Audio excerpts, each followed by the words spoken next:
Hollywood is terrified of a 12-year-old boy. For 25 years, billion-dollar directors like Christopher Nolan and Matt Reeves have done everything in their power to erase him from existence. They think he is silly, they think he destroys the realism, they think that if you put a kid in a red and green cape next to the Dark Knight, the entire movie falls apart. But they are wrong. By erasing Robin, they didn't fix Batman. They broke him.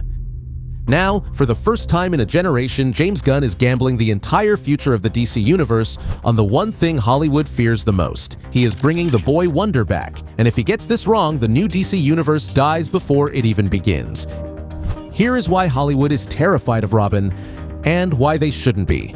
To understand where this fear comes from, you have to go back to the sheer panic at Warner Brothers in the late 90s. Because Batman and Robin didn't just fail critically, it killed the merchandise, it killed the toys. And for a studio, that is the only sin that actually matters. So when Christopher Nolan took the keys to the Batmobile, he didn't just reboot the franchise, he apologized for it. His entire pitch was simple: apologize for the neon, apologize for the nipples, and strip away anything that felt like a comic book. Nolan's Dark Knight trilogy wasn't superhero fiction.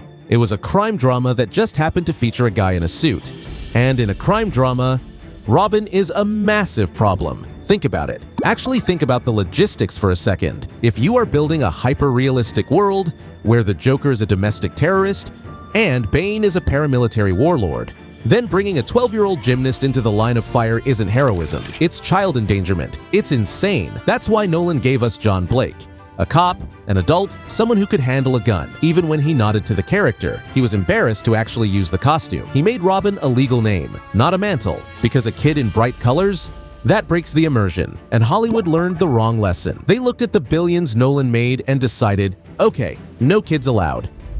So we got Matt Reeves, we got Robert Pattinson, a Batman who is even sadder, even lonelier, a guy who listens to Nirvana and stares at the rain. But here is the catch. By making Batman realistic, they accidentally stripped away the one thing that makes him human. They turned Bruce Wayne into a miserable recluse who pushes everyone away. And that works for one movie, maybe two, but eventually, it just gets depressing. But here is the thing that Hollywood executives simply do not understand. If you actually read the source material, you know that loner Batman isn't the cool, aspirational version of the character, it is the failure state. In the comics, whenever Bruce Wayne isolates himself, he doesn't become a cool noir detective. He becomes unhinged. He stops sleeping. He takes hits he shouldn't take. He breaks bones he doesn't need to break. Without a Robin to worry about, Batman stops caring if he lives or dies. There is a famous storyline called A Lonely Place of Dying. The title isn't subtle, it's literally about Tim Drake realizing that Batman is spiraling out of control after Jason Todd's death. Tim doesn't put on the suit because he wants to be a hero. He puts it on because he realizes that without a Robin, Batman will inevitably get himself killed. Think of it like Sherlock Holmes. Batman is the cold, logic-driven machine. He is pure deduction. Robin is Watson. He is the humanity. He is the voice in the ear that says, hey, maybe don't dangle that guy off the roof for 20 minutes. And from a pure action standpoint, we are missing out. A solo Batman is just a guy in a suit punching thugs. But the Bat family? That is a tactical SEAL team. Nightwing is faster. Red Hood is brutal. Batgirl is tech-savvy. Watching them dismantle a room of bad guys isn't campy. It's terrifying. It turns a horror movie into a war movie. But to make that work in live action, you can't just hire a random kid and put him in spandex. You need a reason for him to be there. And that is where James Gunn's new plan changes everything. Because he isn't introducing a sidekick, he's introducing a son. So how do you solve the child endangerment problem?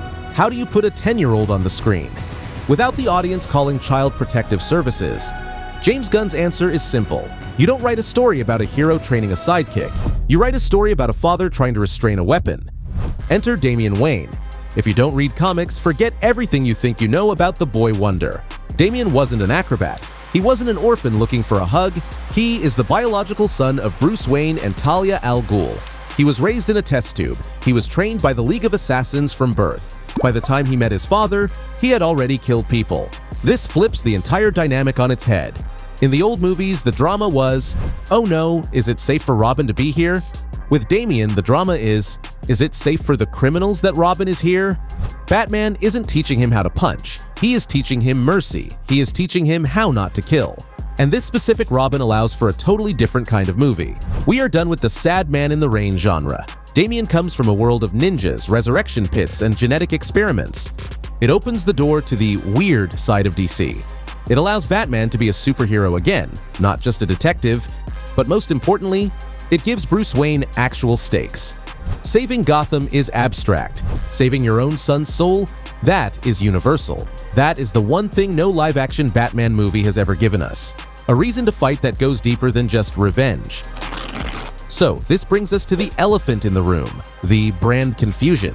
Because for the next few years, we are going to have two different Batmen at the exact same time. We have Robert Pattinson doing his Kurt Cobain in a cape thing in The Batman Part 2. And we will have the new DCU Batman raising a demon child. Warner Brothers is terrified that you are going to get confused. They think the general audience is too stupid to handle two versions of the same character. But honestly, I think that is the secret weapon. Because for the first time, the movies don't have to compete. If you want gritty, grounded realism, go watch Pattinson. But if you want to see Batman fight a shape-shifting mud monster, if you want to see him use sci-fi gadgets and team up with a ninja son, you watch The Brave and the Bold. James Gunn isn't just bringing back Robin, he is bringing back the fantasy.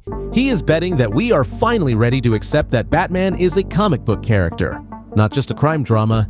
If he tries to make it dark and gritty, he loses. We already have that. But if he embraces the family, if he embraces the insanity, he might just give us the best Batman movie of all time. But that is just my take. Are you ready for a dad Batman? Or should they keep him solo forever? Let me know in the comments. See you in the next one.